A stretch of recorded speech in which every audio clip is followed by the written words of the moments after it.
আজকে যে road March, তার প্রধান দাবিগুলো কি আমি ব্যাখ্যা না করে শুধু করব যেটা আমরা সংবাদ সম্মেলন তুলে ধরেছিলাম।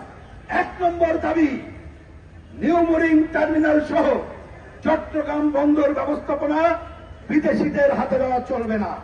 বন্দরের মাফিয়াতন্ত্র উচ্ছেদ করে দক্ষ ও দুর্নীতিমুক্ত অবস্থা নিশ্চিত করে চট্টগ্রাম বন্দর কর্তৃপক্ষের নিয়ন্ত্রণ প্রতিষ্ঠা করতে হবে।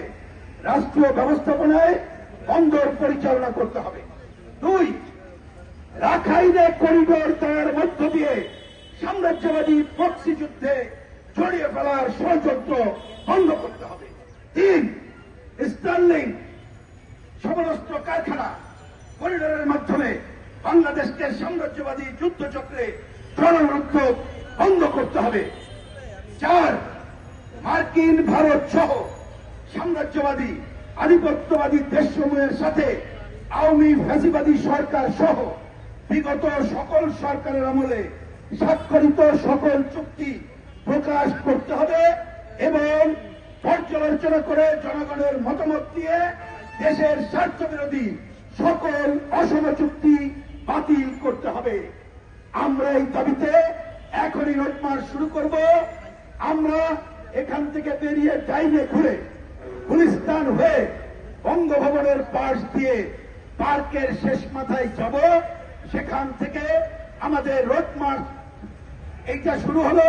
আমরা গাড়িতে উঠব, এরপর পথে পথে আমরা যাত্রা করে দুপুরে পৌঁছাবো চান্দিনায় এবং বিকালে টাউন হল ময়দানে কুমিল্লায় আমরা সমাবেশে মিলিত হব। আগামীকাল সকালে ফেনী থেকে আমাদের যাত্রা শুরু হবে। সকাল 9টায় ফেনী শহীদ মিনার থেকে গণমিছিল বের হবে। তারপরে পথে পথে আমরা কর্মসূচি সম্পন্ন করে চট্টগ্রামে প্রবেশ করব এবং বিকাল 5টায় চট্টগ্রাম বন্দরে ঐতিহাসিক সমাবেশের মধ্য দিয়েই আমরা শান্তিপূর্ণ রোড মার্চের কর্মসূচি শেষ করব।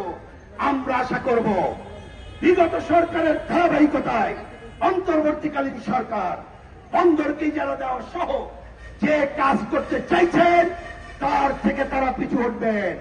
আর এটা নিয়ে আগামীকাল রোড মার্চের শেষে আর কোন আন্দোলনের বৃহত্তর কর্মসূচি দিতে হবে না।